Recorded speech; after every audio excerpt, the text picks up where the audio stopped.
My husband used videos of me cheating to expose my affair to my dad and exact his ultimate revenge. My lover got out of bed and went to his adjoining hotel room to get ready for the day. We always booked 2 adjoining rooms with a connecting door to avoid suspicion. It wouldn't be good if our affair was discovered. I was Dan's executive assistant, and we had worked together for over 2 years, being lovers for most of that time. Due to my role, we often traveled together across the country for meetings and conferences, giving us plenty of time together without raising eyebrows. I was married, and my husband stayed at home. My marriage was a fast wedding at 18 after I got pregnant by my high school boyfriend, Alan. When our parents found out, mine wanted me to adopt the baby, but his parents insisted we keep her and offered their help. Alan supported me through the pregnancy despite the judgment from others. After a difficult labor, we welcomed our daughter, Lauren, 2 days after my 19th birthday and decided to keep her. My parents nearly disowned me, so we moved in with Alan's parents, who helped raise Lauren. After graduating, we both got jobs, married in a simple ceremony, and moved into a small house. Our plans for university were postponed when we had another daughter, Emma. Over the next decade, with hard work and support, we both earned university degrees while working part-time and raising our daughters. Alan was very close to the girls, but my relationship with them was strained. We often fought, and I sometimes resented them, blaming them for the life I had to give up. After graduation, I became the executive assistant to Dan Johnson, the business development manager for a medical device company. I was 32 and he was 41. We quickly became a strong professional team and I loved my job. Sales were increasing, management was happy, and I got a raise. My job involved a lot of travel, often with Dan, which was exciting. We visited new places, met clients, negotiated deals, and interacted with executives. Though I was away from home 3 weeks out of 4, the experience was fantastic. Dan and I spent a lot of time together and became close. Despite our age difference, he was married with 3 young children. To prevent Alan from worrying about my travels, I lied that I mostly traveled alone or with another woman and downplayed my relationship with Dan. In truth, I was fascinated and attracted to Dan. We often found cozy restaurants for dinner, wine, and long conversations. About months in, after landing a big sales order, we celebrated with a special dinner and champagne. That night, Dan confessed his love for me. My heart raced, and after a moment of hesitation, I followed him to his room. We spent the night together. The next morning, I felt guilty but justified it as an experience I deserved, since I hadn't had the chance to explore relationships when I was younger. I also realized I had forgotten Emma's 11th birthday the night before.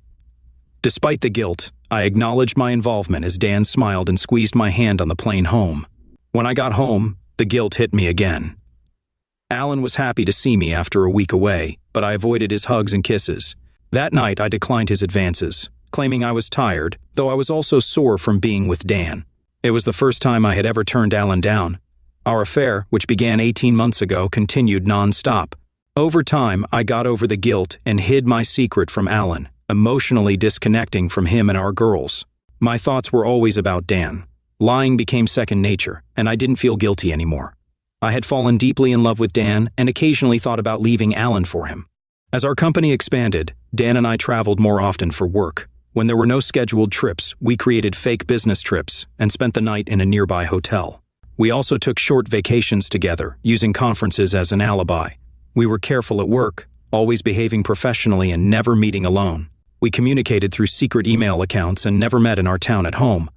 I argued with Alan about my demanding boss and frequent travel. He often suggested finding a job with less travel, but I told him I was learning too much and earning well. During rare work events with partners, we were very cautious, briefly introducing our spouses before mingling with others. No one suspected anything.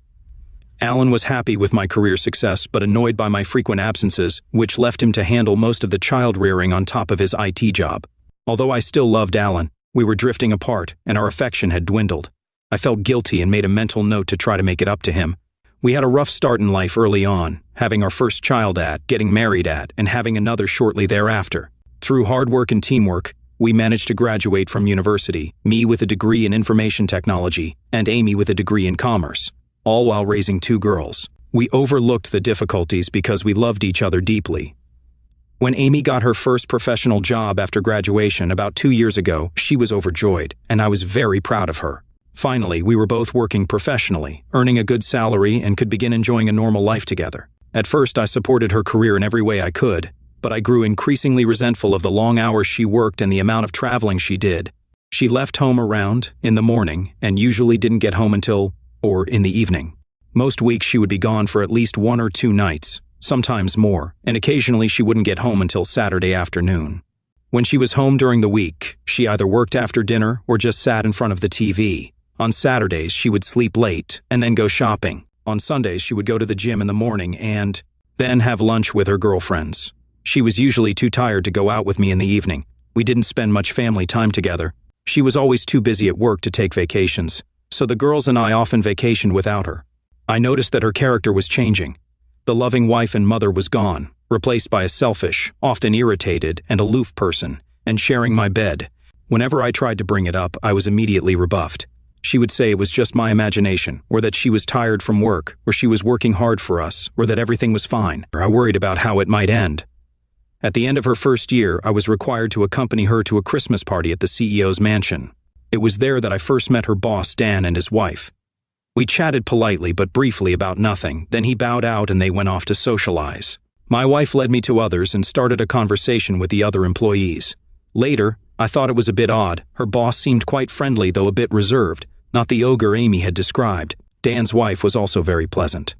Since Amy was his executive assistant, I thought we would have more than just polite, cursory conversation. I also sensed that Amy was a little tense.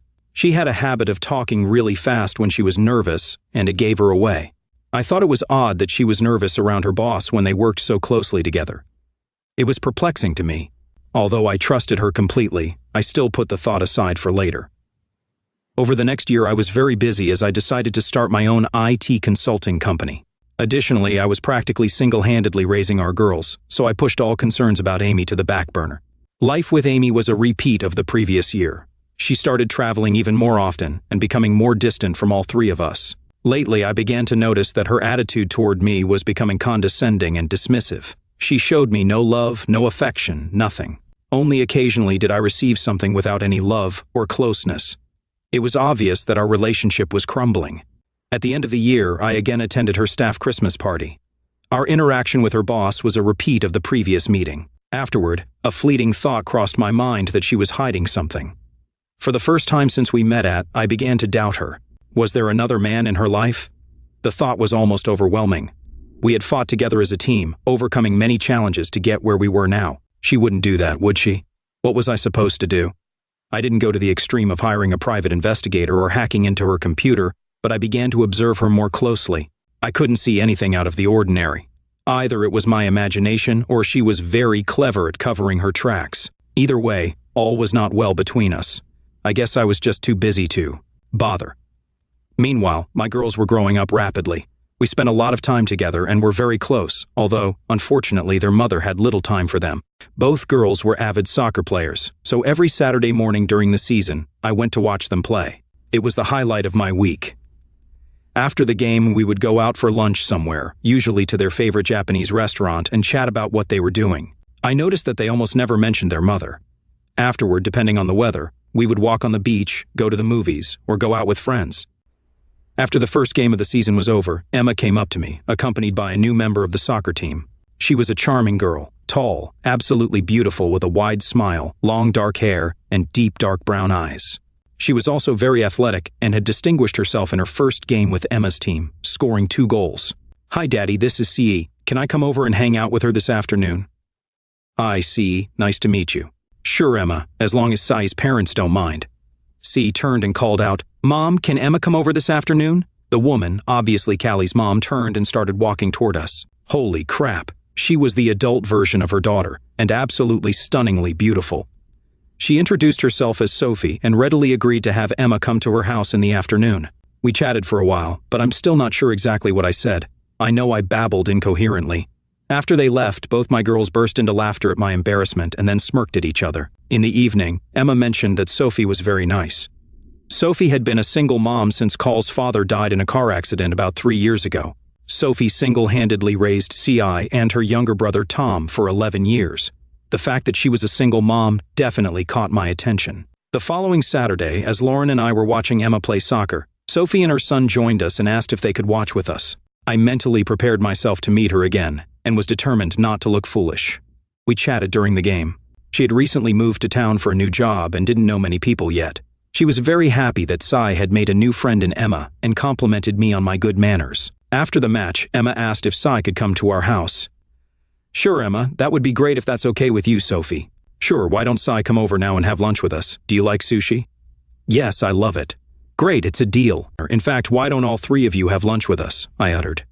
Thank you so much for the invitation, Alan, but I'll be in the way of your family, so I won't be coming. I was feeling a little overwhelmed when Lauren spoke up. No, please come, Sophie. It would be really nice to have you with us, and I'd get a woman to talk to for a change. You would be absolutely out of the way, please. She looked at me. If you're sure I won't get in the way, Alan, that would be wonderful. I shook my head and mumbled something incoherent again. As we turned to walk to our cars, Lauren turned to me with a smirk and winked. Lunch was a great success. We, meaning mostly the four girls, chatted for almost 2 hours. I think Tom was glad of the other man's company, and we talked a bit amongst ourselves about computers and soccer. At one point, I heard Sophie very casually ask my girls if their mom ever came to watch their soccer games. Lauren's answer surprised me. No, never. She's not really interested in us. She's only interested in her work and herself.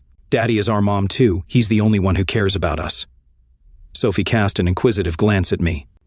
During the rest of the soccer season, we got into the habit of having lunch together after every game. Emma and Sai became close friends and alternated between our houses after the game and sometimes after school. Sometimes Tom would come over with his sister too, but more often than not, he wanted to spend time with me. We often fiddled with computers, kicked a ball around, or rode bikes. I also noticed that Lauren often stopped by Sophie's house, and the two of them would sometimes go shopping and then stop for coffee and a chat. I noticed that my girls never mentioned Sophie to their mother, and neither did I. Sophie and I were becoming firm friends too. Since I was pretty much a single parent like her, it was much easier for us to help each other with parenting.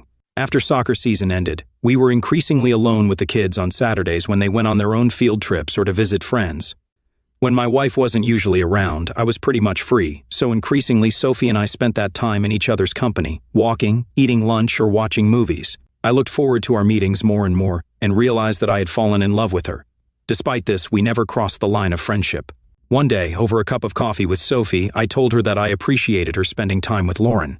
You know, she's never quiet about you when she gets home, Sophie this, Sophie that. I laughed. Well, and Tom is never quiet about you when he comes to see you. Alan this, Alan that. She laughed back. Seriously, he needs a male figure in his life, so I appreciate you spending time with him. Then she suddenly said, Forgive me for being blunt, Alan, but it seems pretty obvious that all is not well between you and your wife. We never discussed Amy, carefully avoiding the subject. I sat in silence for about seconds. It was a question I had long pushed to the back of my mind and avoided discussing. The truth is, Sophie, if it weren't for the girls, I'd probably be long gone. Things have been really bad for a few years now. I've tried to talk to her many times, but I've hit a brick wall. Our marriage was hard from the beginning. I think Lauren told you about how Amy and I got married. Yes, and she blames herself a bit for putting you in that situation. I know, it's crazy, and I tell her it's not her fault in the slightest. That opened the floodgates for me. I spent the next hour pouring out all my sorrows on Sophie. At the end, she came over and gave me a big hug. It was my first real female hug in forever.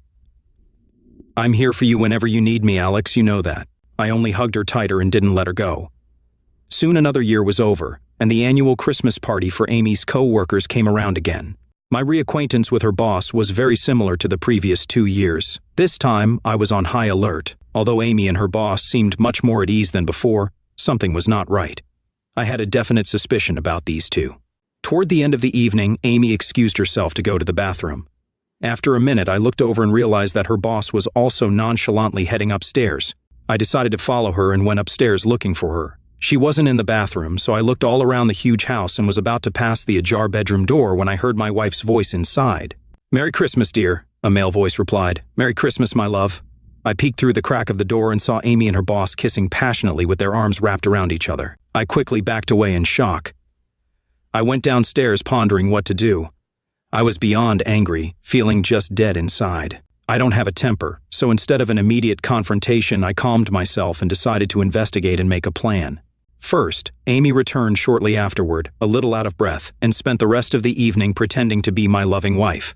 I, on the other hand, pretended that nothing had happened. By New Year's Eve, working while Amy slept, I hacked into her phone and laptop. Amy should have known better. Keeping evidence on your personal computer, even if it's well hidden, isn't very smart when your husband's occupation is computer hacking. My worst fears were realized.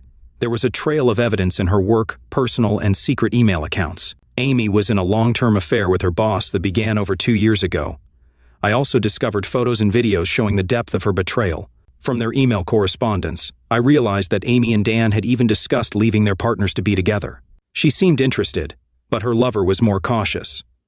I really was a clueless husband. I installed a covert surveillance program on her phone and laptop. I could remotely monitor her every electronic and physical move if I wanted to. My marriage was clearly over. Now I needed to retain custody of my daughters and protect my business and finances. In the new year, I consulted with a divorce attorney. She told me that divorces are no fault, so you can't sue for infidelity. However, in a child custody case, once the children turn, they have the right to decide which parent they want to live with after the marriage breaks up.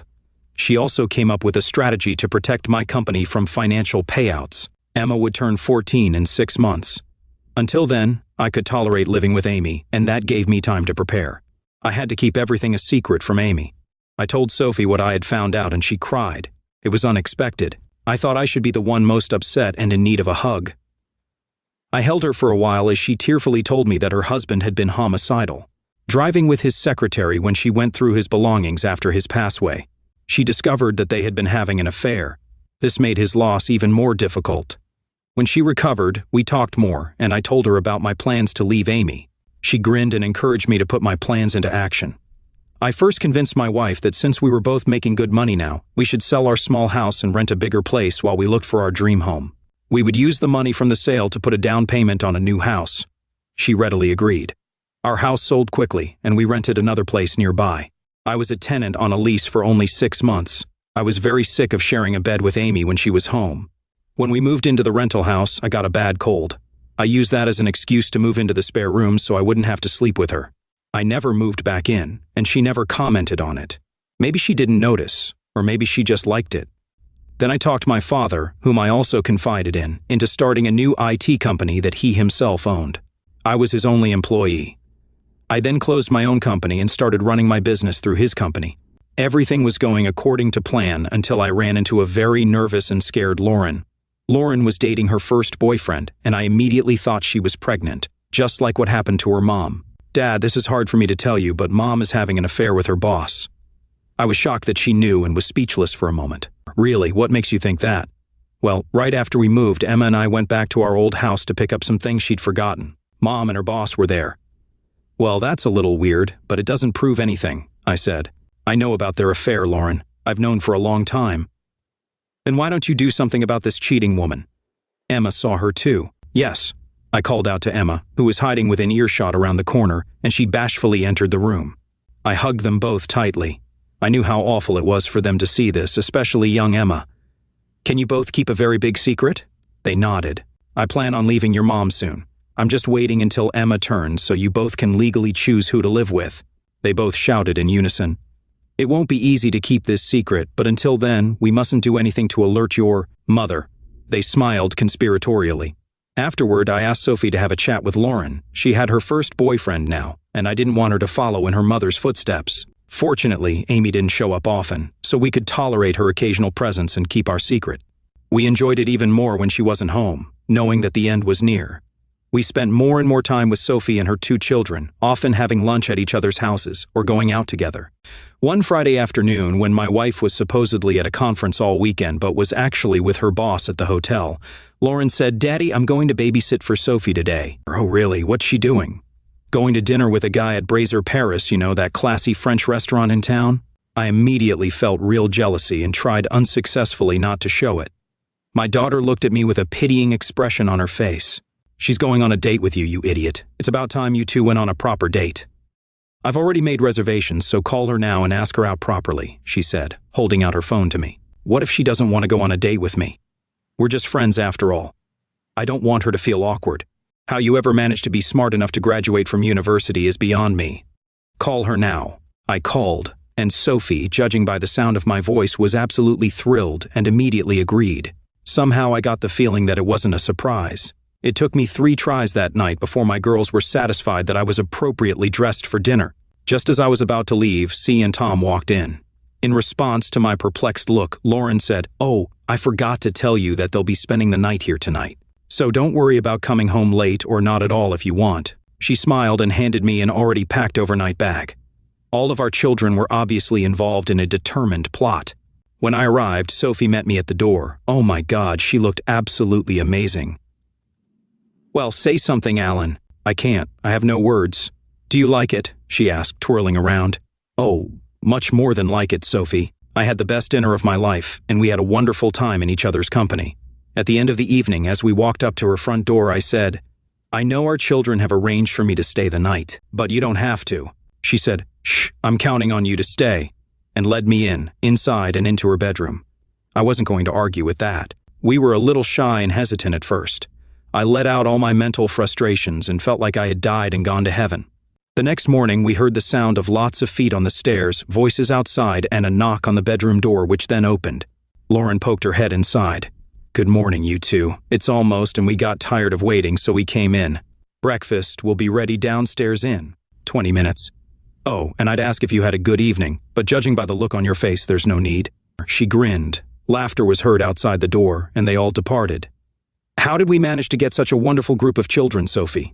The breakfast they made was delicious, and it was wonderful to spend it as a family." Later at home, I tried to justify myself to my girls for what had happened between Sophie and me. After all, technically, I had been unfaithful to their mother. They both just rolled their eyes and laughed at my awkwardness.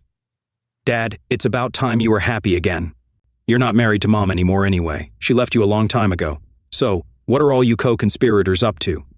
"Actually, we're all in agreement. Emma and I need a mother, and Cy and Tom need a father. You and Sophie are made for each other, so everyone wins. Even if I thought it was a good idea, Sophie might not." "Papa, truth, even you should be able to tell how she feels about you and what she wants. Do I have any say in the matter?" "No, absolutely none, Daddy." From the looks on their faces, they were thoroughly amused by all of this. Now I was truly at the mercy of my daughters. A few days later, at dinner, when we were all gathered together, I announced that I intended to go house hunting the following weekend. Sophie asked what kind of house I was looking for. I wanted to be close to the beach, 2 stories with a large family room, a kid's escape room, a large backyard, and a pool. It should have at least 6 bedrooms in case my family ever grows, because you never know. Looking directly at her, I said, "I also want to make sure it will appeal to the woman I might fall head over heels in love with." Sophie stared back for a full minute, then walked over to where I was sitting and kissed me passionately in front of the children. When we took a breath, they watched us in silence, and then exploded with joy, dancing around us. I took that as a yes. After weeks of searching, we found the perfect place. We decided to buy it jointly. She used her husband's life insurance money, and I used the proceeds from the sale of my house as collateral. Everything was ready for a showdown with Amy as Emma's teach birthday, and thus D-Day, approached. Amy announced that she was leaving for days to attend a sales conference on the West Coast. I later checked her email and discovered that she was actually going on vacation with her boss to celebrate their 3rd wedding anniversary on the island of Bali in Indonesia. To avoid arousing suspicion at work, they independently told everyone that they were going on vacation with their families because they were working so hard that they were neglecting them. She would leave work a day earlier than her boss and fly to Bali alone. He would fly in a day later. She would come back to work a day earlier than her boss to make the script look believable. They were getting lazy. Their gimmicks weren't up to their usual standards, as the whole thing could easily unravel if someone checked. Amy flew off to her conference, and we immediately started packing and moving our things to our new home, where Sophie and the kids had moved a month earlier. The Balan god of vengeance, if there is such a thing, was really smiling down on me. The same night Amy arrived, a Gung volcano, an active volcano in Bali, began erupting in full force, spewing clouds of volcanic dust into the air. All air travel in and out of Bali was immediately suspended. Her lover stayed home, and Amy was stuck in Bali alone to celebrate their wedding anniversary. This is impossible to make up. I laughed so hard I almost peed my pants. The volcano continued to erupt, and all flights were still canceled, separating the lovers. Behind the scenes, I checked her emails and messages every day. To myself, the lovers were not happy, and Amy was very resentful of Dan, as if it was his fault. Every once in a while, Amy would call home and tell me how busy she was at a conference and blah blah blah. Typically, I would ask her how things were going at the hotel and ask questions about the city she was supposedly in. When I later gained remote access to her laptop, it turned out that during the phone call, she had been frantically searching the internet for information to come up with plausible answers. Meanwhile, all 6 of us were settling into our new home. I had my attorney file a separation document with the family court. I also obtained temporary custody of my girls from the court after filing their signed statements that they wanted to live with me. As the day of Amy's return approached, all flights were canceled, and I wondered how Amy would handle the situation. She called me one evening and told me that she had made a lot of connections with potential big sales leads at the conference, and her boss had asked her to follow up with them right away before she returned home. I could tell she was very nervous. It's also a good thing she didn't call on the video link, or I wouldn't have been able to contain myself. I just assured Amy that we were fine and I understood. Another week went by, and she was still stuck in Bali. I saw frantic emails and texts between the two lovers. Her boss informed everyone at work that she had to extend her vacation due to a family emergency. Her boss also called me and deeply apologized for causing Amy to be away from home for so long, but it was a big opportunity vital to the company, blah blah blah. I waited for his call and was ready to answer like a dutiful husband to an important working wife. I assured him that I was fine and understood. I then innocently asked him where Amy was going. He began to quickly think of places. I read Amy his letter letting her know where she needed to be. My strategy, of course, was to make her squirm and plant the seeds of doubt in her mind that she had been discovered. I kept assuring my wife when she called that I understood everything, but kept asking her about interesting places in the cities where she was staying. I knew she had researched everything beforehand, so I always asked her a few unexpected trick questions and enjoyed her attempts to give herself away. I was just playing dumb. During one call, I said, "Hey, Amy, did you read about those poor people who are stranded in Bali and can't get home because of the volcano?" There was a moment of silence, then she replied, "Oh yeah, but I didn't pay much attention to it on the news. One of my CO workers was stuck there for 2 weeks. Do you remember Paul Howard and his wife? We met them about 6 months ago. Oh yes, we're working on a project together, and he has to do his part of the work remotely via the internet from his hotel in Nadua. At least the Grand Hyatt isn't a bad place to be stuck." Amy's squeak was heard on the line. Sure enough, it was the hotel she was staying at. Paul hadn't even been to Bali, but she didn't know that. Immediately after the call, she'd moved to a cheap hotel on the other side of the island. She must have prayed she could get away with it. Of course, my 5 girls and son thought the whole farce was hilarious. Yes, Sophie's children were mine now. Finally, after almost 3 weeks, the volcano stopped erupting, and flights from Bali resumed. Amy called me to tell me that her work was over and she would be back on Friday afternoon. I was waiting for her at the airport at our rented and now vacant house. I'd planned this meeting very carefully. When she walked in, I was sitting at the kitchen table with 2 glasses and a bottle of wine. She looked tired and very nervous. Oddly enough, for someone who had been on a business trip for 3 weeks, she had a deep tan. I didn't bother with the usual kiss on the cheek. "Wow, you got a great tan on your business trip. Did you even have time to do anything?" She babbled something, blushing. "Sit down and have a glass of wine with me." I poured wine into my glass and took a sip. "Alan, I'm tired. I just want to go upstairs, take a shower, and rest before dinner. I'm sorry, but we have something to discuss, and it can't wait, so please sit down. The girls are staying the night at a friend's house, so won't be disturbed." The look on Amy's face expressed genuine fear. She thought her game was finally over, and I was about to lower the boom, but she didn't know how to handle it. She reluctantly sat down, and I poured her a glass. I'd rehearsed the speech many times and honed the apologetic face. "You know, things haven't been smooth between us for a long time, Amy. Do you know why?" She looked startled and only mumbled a no. "I'm sorry to have to tell you this, Amy, but I can't sugarcoat it. The truth is that I've met another woman. I love her, and I want to be with her. That's why I've decided to leave you to be with her." A sudden shock struck her, and the frightened expression on her face was replaced by wordless rage. I continued, still apologizing. "I didn't mean for this to happen. It's just that you were away so often and I got lonely. How dare you do this to me, Alan? After all I've done for you. Who is she? I assume you're entertaining her, blah blah blah." I just sat there with a sorrowful face while she poured out her anger on me for about 5 minutes. "I can see that you're very angry, and that's understandable. It's pointless to continue the conversation now. I'll come back tomorrow around 4 in the afternoon to talk some more. We have a lot to discuss." I left her there and walked back to my new home. A string of angry text messages and voicemails followed me, but I didn't bother to respond. Back home, everyone was wondering how it went. My response? Even better than expected. For dinner, we had pizza and watched a movie together. The girls turned off their phones to avoid communicating with their mother, even though I made it clear to them that they could not cut off contact with her. Why didn't I attack her for her cheating? Because it would have hurt her so much more that way. That night, Sophie and I made tender love, and all my anxiety and tension just melted away. Amy, who the next afternoon I showed up at my old place armed with a folder of papers. I was greeted by a still very annoyed Amy, along with her best friend Claire, a lawyer I had never liked. I saw old emails where CLA had encouraged Amy to continue the affair in the early days when Amy was feeling guilty and thinking about breaking up. I sat down at the table, facing both of them. CLA appeared to be the spokesperson, and offense was the best form of defense. She proceeded to tell me at length what a prick I was and what a wonderful wife and mother Amy was, how I had taken advantage of her while she was away and worked so hard for the family, how I should beg her to come back. If I didn't, she would clean me out in the divorce, take the girls, and I would never see them again. What hypocrites. After last night, they apparently decided that if I knew about her affair with her boss, I would have brought it up. I kept a sad, apologetic, and questioning look on my face. Amy, I realize how much this hurts you, but I guess I'm a little surprised that you're so angry. For quite some time, I haven't felt like you really loved me. You've been physically and emotionally absent from our marriage for the last 3 years. That's utter nonsense, Alan. Of course I've been around. I know I work hard, which often distracts me from my work, but I did it for us. So, tell me, Amy, when was the last time we made love? Amy remained silent. I can tell you it was years ago. Yes, we have physical engaging very rarely, but I was talking about making love. I can tell you the exact date of the last time. Remember years ago?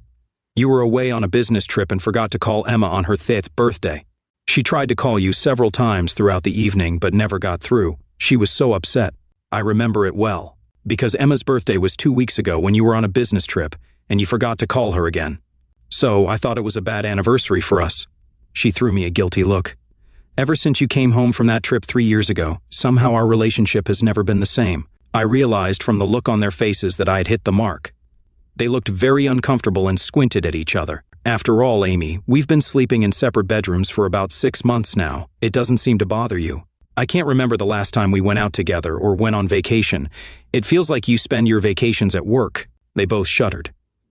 When you're home, you're not here with me and your girls. I smiled inwardly as I watched them squirm in their seats. Anyway, Amy, I'm sorry, but I'm going to move on with my life, and I hope for the girls' sake we can make our separation as easy as possible. Reconciliation is really impossible. Who is she? Do I know her? You've met her daughter C, Emma's best friend, a few times. Her mom Sophie and I met at Saturday soccer last year and became friends. I think our friendship grew until we realized we were in love with each other. We had an affair and recently decided to move in together. Before they could say anything else, I placed a large index folder on the table. I've gathered some documents and information for you. Tab A is the separation agreement I filed with the court 2 weeks ago. Tab B is the divorce petition you need to sign. The sooner you sign, the sooner we can move forward. Tab C is the proposed financial settlement. Tab D is the new lease on this house. The lease expires in weeks, so you will have to renew it in your name if you want to stay. Tab E contains all the utility contracts. I gave notice to terminate the agreements in weeks. If you want to stay, you will have to renew them in your name. Tab F has the bank statements. I have withdrawn 60% of the funds from our joint accounts. The credit cards in your name now belong to you. Finally, Tab G is a temporary court order for custody and child support. The girls have decided to move in with me, so custody will be handled by me. Child support will be paid directly from your paycheck at work. Access to visitation has been left open so we can work this out as we see fit. They were stunned that I was so well prepared. Claire began, "You creep. You've been planning this for ages. You're not going to get away with this. We're going to take your IT company, your girls, and your money." Well, yeah, I've been planning this since Christmas. I had an epiphany at your staff Christmas party, Amy. I realized it was over between us, and it was time to act. I watched Amy frantically trying to remember what had happened there. So selling the house to buy another was a shame, CLA said. I only smiled. As for screwing me, Claire, I don't have a company to take over. I closed it down a few months ago. I work for someone else now. I bought a new house for Sophie to live in after I filed for legal separation, so it's not an asset to our marriage. Since I have legal custody of the girls, I can use 60% of the money from the sale of the house to buy a new home, so I'm not sure what you can really do. Claire, by the way, if you research state laws, you'll find that once the children turn 14, they can choose who they want to live with. They chose me. You really are nothing, Alan. I bet you poisoned the girls' minds against Amy. I wouldn't do that. I'm not such a scoundrel. Anyway, even if I thought I should poison them, it wouldn't have been necessary. Amy did it herself, having neglected them for the last 3 years. You have a lot of work to do with them, Amy, to get them back. It's important for their well-being that they have a good relationship with their mother. She hasn't neglected them. She's a good mother. It's not what they think, Claire. She's been virtually absent from their lives for years. Amy, ask yourself who feeds them, who takes them to sports, who makes their school lunches, who helps them with their homework, who buys them clothes, who always remembers their birthdays and buys them presents, who goes to the movies with them, who do they go to with problems, who help them get through their first period, who gives them love and affection. I could go on and on. Well, Amy fell silent. It was obvious that she was having a hard time digesting what had happened. The girls asked me to see if you would meet them tomorrow morning at 10 a.m. at the Beachside Cafe. It was actually my idea since they really don't want to meet you. I'll tell them it's okay. She only nodded. I left them both and went back to my family. The next day, the girls told me that Amy kept bad-mouthing me and demanding that they live with her. Eventually, the girls excused themselves to go to the bathroom and just quietly left. I couldn't understand why she wanted to make up. She had been indifferent to me for years. Maybe I was just a convenient babysitter and housekeeper for her. When Alan told me he was leaving for another woman, I was in complete shock. I thought he loved me. Despite several attempts to reconcile, he wanted nothing to do with me, and we only communicated when exchanging our daughters for visits. My girls were openly hostile, making visits unpleasant. They would happily run to their new stepmother, which infuriated me. Eventually, I told them not to come unless they wanted to. I had envisioned my life continuing as it had, my lover on the road and my husband at home. Alan leaving was a huge shock and emotional blow. Over time, I realized he was right. I had been an absent wife, focusing all my love and emotional energy on Dan for the last years, leaving almost nothing for Alan. It was surprising he stayed as long as he did. Unable to afford my house and child support, I moved into a tiny apartment, spending nights alone watching TV and eating takeout. Dan's attitude changed when Alan left me. He became too busy with his family to spend time with me, sending me on business trips alone and saying I could handle the clients. Our emotional connection faded. 6 months after my marriage ended, Dan announced he was moving to another city for a new job. Tearfully, I asked him to never contact me again. Suddenly, I was a divorced woman. I couldn't help but think of the line from a Joni Mitchell song, "You don't know what you've got until it's gone." I foolishly thought I could have it all. Alan was now with a beautiful woman who was impossible to hate, and he was glowing with happiness, just like he was when we were young. My girls were much happier, too, treating Sophie as their mother and seeing me as an annoying relic of their past. It was very painful. I hit rock bottom when I complained to my girls about my situation, and Lauren looked at me coldly. "So, did you leave your father after all?" I know I wasn't the perfect wife and was neglectful, but he left me for another woman. "Mom, he left you because you had an affair with your boss for 3 years. The look on my face said it all. I was so ashamed. Alan had known all along but hadn't said anything. My life was a mess.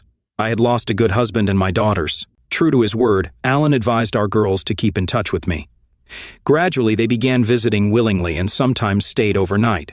One evening, as I drove the girls to their new home, I asked Alan for a chat. We got out of the car and I faced him. "Lauren told me you know about Dan and me. I'm sorry, Alan. You were a good husband, and you didn't deserve this. I was selfish and got what I deserved." He nodded. "Why didn't you tell me you knew, Alan? Maybe you could have stopped me in time." "By the time I found out, it was too late." "When did you find out?" "I caught you with your boss at the office Christmas party last year. After that, I did some digging and found out everything. I have to admit it amused me when you were stuck in Bali alone. Oh God, I feel miserable. Why didn't you confront me?" "I was angry and wanted you to feel my resentment. I found out you're not the first secretary your boss has slept with. He has a history of using and dumping women.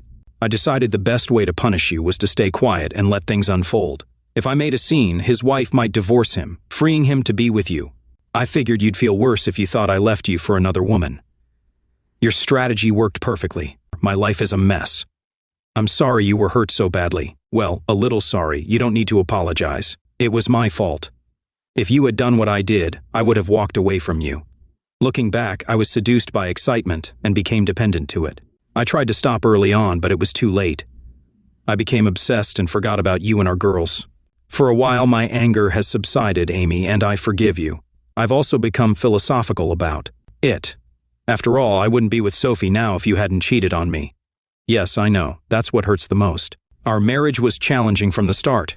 Sophie, I don't think you're a bad person. You made a big mistake, but he was a skilled manipulator.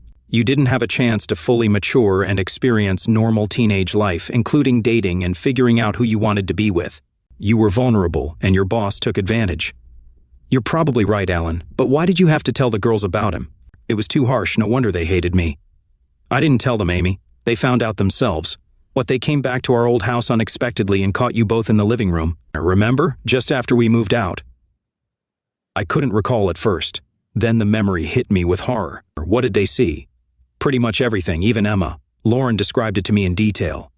My body tensed with shame and I burst into tears, leaning into Alan's comforting embrace. He held me tightly, consoling me as I sobbed into his chest. Eventually, he carried me inside and laid me on the couch. Sophie and everyone else were kind and supportive, urging me to stay and join them for dinner. Seeing Alan happy with his new family, I felt the weight of my mistakes as I walked out to the car that evening. He put both hands on my shoulders. Amy, don't keep blaming yourself. We faced challenges from a young age, becoming parents and committing to each other. Our marriage lasting 14 years is a testament to both of us. Look at the positives. Our mistakes brought us 2 wonderful daughters, a legacy that can never be taken away. You're right, Alan. Speaking of mistakes, I've made another. Sophie is pregnant, so we're getting married sooner than planned. You seem prone to mistakes. You're a good man and a good husband, Alan. Better than I deserved. I wish you well. I hugged him and kissed his cheek before leaving, feeling regretful. Why did I forgive her so easily? For several reasons. Because holding on to hate can consume you and embitter you, because she was enduring a form of punishment just by seeing me with Sophie. There was still a lingering bond between us despite everything. Although I initially wanted to punish Amy, my true revenge was aimed at her boss Dan, who had seduced her away from me. I hacked into his computer and sent him an email disguised as Amy containing a hidden Trojan horse that granted me full access. I uncovered evidence that he had been embezzling from his former and current employers. I gathered substantial proof and anonymously sent it to both companies and the authorities. At his trial, he pleaded guilty and received a year prison sentence. Throughout the trial, his wife stood by him, but after I showed her incriminating evidence of his numerous affairs, she ended their relationship on the spot. To complete my revenge, I visited Dan in prison. Initially, he didn't recognize me. Hi, Dan, we've met before. I'm Amy's ex-husband.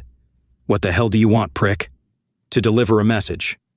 The first one is from Amy. She sends her regards and hopes you're enjoying your new accommodations, which I helped you settle into personally. What you really should have hired professionals to encrypt your computer. It took me only 15 minutes to unlock everything after I hacked into it. I couldn't resist forwarding it all to the police. After he finished cursing at me, I continued. Also, I hope you don't mind, but I paid a visit to your wife and showed her all those compromising photos and videos I found of you and your mistresses. Needless to say, she was livid. She insisted on getting even, and I couldn't refuse. I don't understand why she wasn't enough for you. Nonsense. She wanted me to show you these. I spread the photos out in front of him. They had been doctored with Photoshop, but he didn't know that. She said to tell you that she'll never visit you here again, and you'll never see your children. I gave her the name of my lawyer who will handle her divorce from your sorry bum. The expression on his face was priceless. Yes, revenge is indeed a dish best served cold.